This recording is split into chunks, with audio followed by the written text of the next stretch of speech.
बहुत सारे नशे हैं जो परेशान किए हुए हैं। उन नशों से छूटना है तो कोई बड़ा नशा ले आओ, वो सारे नशे भूल जाएंगे।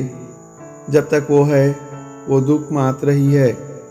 जैसे जैसे आप एक दुख से मुक्त होते जाएंगे, उससे सूक्ष्म दुख प्रस्तुत होता जाएगा। कुछ भी ऐसा है जो सदा अच्छा बना रहे। कोई है जिसने ईश्वर को कभी दोषी न ठहराया हो, भाग्य को कभी न कोसा हो, कभी न कहा हो कि हे भगवान क्या कर रहा है, मुझे ही क्यों चुना इस सारे दंड के लिए।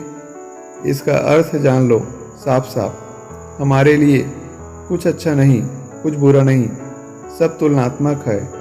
द्वैत का मतलब ही यही है कि कुछ भी पूर्ण न होगा, आत्यंतिक न होगा, मुक्त न होगा। जो होगा बस तुलनात्मक होगा। पूर्ण कुछ नहीं होगा, सब तुलनात्मक होगा।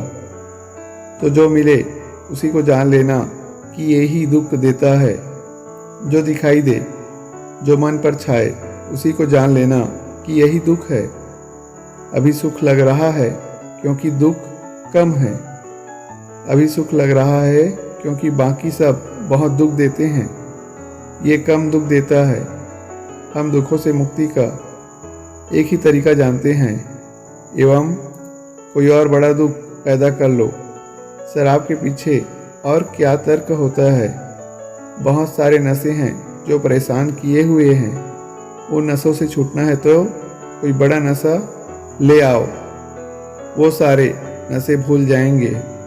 जब तक वो है वो दुख मात्र ही है। जैसे जैसे आप एक दुख से मुक्त होते जाएंगे, उससे सूक्ष्म दुख प्रस्तुत होगा। जो पहले दुख नहीं लगता था वो अब दुख लगने लगेगा, क्योंकि बड़ा वाला दुख चला गया तो अब बड़ा वाला दुख सामने आएगा। बड़ा दुखों से मुक्त हो जाओगे, नीचे वाले दुख उत्पन्न होते जाएंगे। ये भी कहा करके वो ये नहीं कह रहे कि तुम्हारे हाथ में है।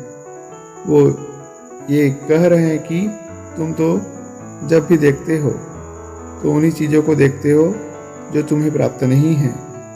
कुछ ऐसा है जो तुम्हें लगता है तुम्हें प्राप्त है। तुम्हारे पास तो जो कुछ है उसमें हमेशा अप्राप्ति छुपी ही रहती है। कभी पूरा भरोसा होता है कि कुछ प्राप्त हो गया।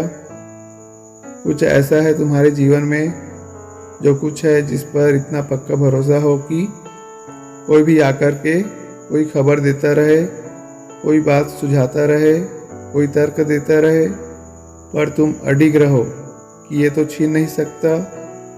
जो कुछ भी तुम्हें प्राप्त है वो कभी भी अप्राप्ति में बदल सकता है। कोई बता सकता है कि घर जल गया, कोई बता सकता है कि बीवी भाग गई, कोई बता सकता है कि पद छीन गया, कोई बता सकता है कि अनर्थ हो गया। सब कुछ खत्म हो सकता है।